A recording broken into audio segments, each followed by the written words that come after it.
Saya nak tahulah ataupun nak lihat jenis-jenis basikal yang ada sekarang ni. Sebab sekarang ni dah menjadi trend berbasikal dan kalau sebelum ini mungkin kita rasa basikal ni ada certain ataupun setengah jenis saja. Ada mountain bike, road bike dan sebagainya. Tetapi di belakang saya ini ada 14 jenis basikal yang perlu anda tahu ataupun anda yang mana mungkin ada bajet lebih sikit kan, mungkin boleh beli basikal dekat sebelah saya ni. Tahu tak harga basikal ni berapa? Dekat RM25,000 ya.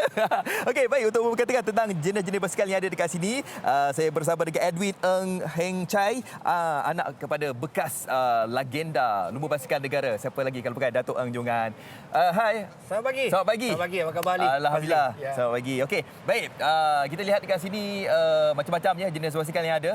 Dan juga sebagai permulaannya mungkin Edwin boleh kongsikan sebenarnya dekat Malaysia ni dah agak berapa lama mereka ni berbasikal. Maksudnya trend berbasikal dekat Malaysia ni dah berapa lama dah sebenarnya ada? Ringkaskan panjang jadi pendek. Jadi sebenarnya berbasikal ni dah berpuluh-puluh tahun. Ya. Cuma kebelakangan ini dalam 10 tahun dia tiba-tiba melonjak. Ya. Begitu ramai sekali cyclist yang berminat berkayu basikal. Betul. Bukan saja di dalam hutan, di lebuhraya, malah budak kecil pun dah ramai ke outdoor berbasikal. Ya. Dan antara yang menjadi pilihan untuk mereka ni kan, basikal jenis apa? Biasanya kita tahu ada mountain bike, road bike kan. Betul. Adakah dua jenis basikal ini sebenarnya yang menjadi pilihan rakyat Malaysia sekarang ni? Ya, sudah pasti. Ya. Sudah pasti oleh kerana masing-masing ada cita rasa atau hobi yang berminat masuk hutan, ada yang suka berada di lebuhraya. Ya. Jadi bagi saya berada di syarikat saya sendiri di Damansara Utama, Ya. berkongsi dan membawa mereka ke direct apa yang mereka perlu. Jadi tak perlu membazir Ya, kan, membeli betul. 2-3 kali basikal. Ya. Okey, baik, jom kita lihat antara jenis-jenis basikal yang ada dekat sini. Okey, kita mulakan dengan saya. Ini basikal paling mahal ada dekat sini Sementara ni sementara ini. Okey, kita sikit.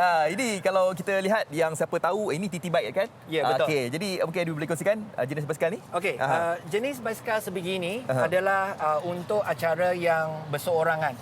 Bermaksud perseorangan tu adalah acara seperti berenang, berkayu dan berlari. Kita panggil triathlon. Baru-baru ni memang ramai orang mengambil sukan ini sebab lebih mencabar dan bukan senang dalam 3 acara dalam sehari.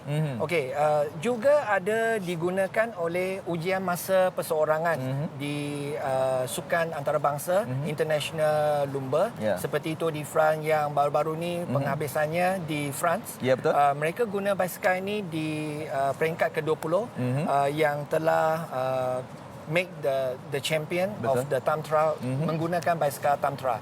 Ya, ini adalah basikal Tamtra yang mereka digunakan atau triathlon.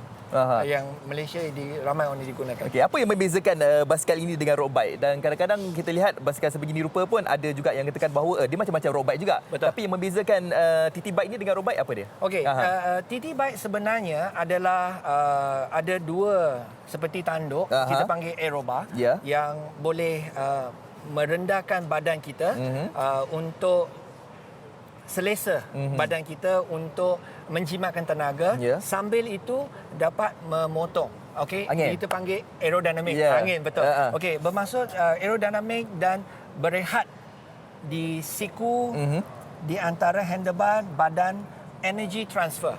Jadi lebih laju, lebih senang, lebih jimat tenaga. Itu peranan antara TT bike dengan road bike.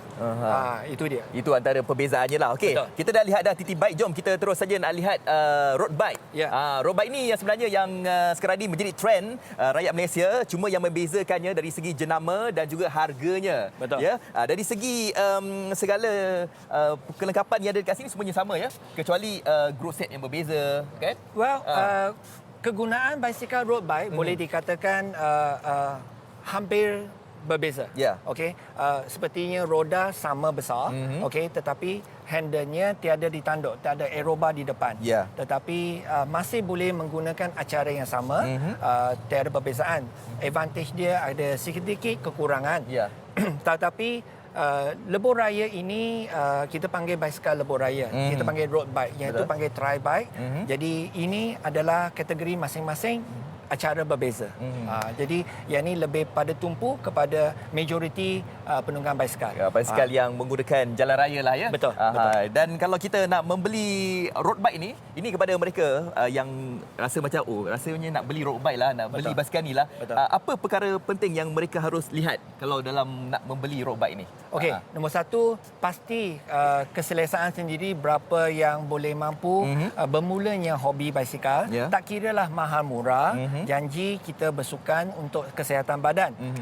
Apa yang saya selalu beritahu, berkongsi dengan kawan, for the love of the sport. Jadi bukan untuk menunjuk-nunjuk, bukan basikal canggih, asalkan dua roda kita dapat bersenam, itu paling penting untuk majoriti. Okey, road bike ini adalah dia lebih sesuai untuk majoriti daripada thumb trail bike. Jadi orang siapa nak guna basikal sebegini pasti terbaik. Betul, pasti terbaik. Janganlah kita rasa macam basikal kita murah ni kan, tak boleh nak lawan kawan kita kan. Tapi yang menarik perhatian juga, road bike ni sebenarnya dia punya beratnya. Kalau ini berapa beratnya? Berat biasanya purata keberatan satu basikal dalam 6 kilo ke 7 kilo setengah. Jadi harga perbezaan juga banyak berbeza. Walaupun ringan berat, perbezaan harganya memang berbeza lah. Okey. Jadi kalau road bike ni kalau 6 ke 7 kilogram, angkat 2 jari pun dah boleh dah. Pasti. Okey, jom kita balik kepada basikal mana lagi yang Edwin nak tunjukkan? Okey, mountain bike. Okey, sebenarnya jenis basikal banyak. Kita mula dengan basikal kecil dulu untuk keluarga. Okey, apa yang bermaksud basikal keluarga? Basikal budak kecil. Basikal budak kecil. Okey, jom kita ke depan. Ya, depan. Okey. Inilah dia kalau misalkan kita ni berkeluarga nak beriadah ya. Kalau si ibu ataupun bapa boleh menggunakan road bike kan. Betul. Jadi untuk anak-anak pun penting juga. Silakan. Okey, ini adalah basikal kanak-kanak yang berumur lingkungan 3 ke 5 tahun. Jadi basikal sebegini adalah baik membawa anak keluar dari rumah bersenam. Okey, daripada duduk rumah bermain telefon. Jadi bagi aktiviti kepada mereka. Jadi bersukan sedikit, keluar peluh, badan pun sihat. Jadi maka minda pun dah cukup baik untuk mereka. Cukup baik. Jadi sesuai lah untuk sisi keluarga. Sedikit Edwin boleh kongsikan kalau mereka nak berbasikal ni, faktor keselamatan pun harus dijaga juga. Wah, itu memang sudah pasti.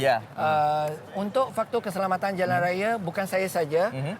Mari kita bersama berkongsi jalan raya bersama pemandu. Satu topik lagi saya sentiasa perbualan dengan kawan. Macam mana kita nak jaga sesama kenderaan dengan berbasikal. Jangan sahaja kereta yang memberi ruang kepada kita. Jadi sebagai seorang penunggang basikal, kita patut faham situasi pemandu juga. Jadi tetapi kebanyakan pemandu dengan basikal tak boleh faham berkaitan. Dia tak boleh jarakkan basikal dengan kereta. Jadi tak boleh expect pemandu yang tak berbasikal dia tak boleh judge. Okey, macam mana kita nak buat benda ini, mungkin akan datang kita ada lebih lanjut. Kita bagi lagi lah Edwin untuk kita berkenaan dengan faktor keselamatan ketika kita berbasikal. Jadi yang paling penting kalau kita nak berbasikal ni, yang paling penting kita pakai helmet pakai kasut dan sebagainya Okey, jadi saya ucapkan terima kasih kepada Edwin Ng Heng Chai, anak kepada Legenda Peluru Berbasikal Negara Datuk Hang Jungan. Terima kasih. Terima kasih. Baik.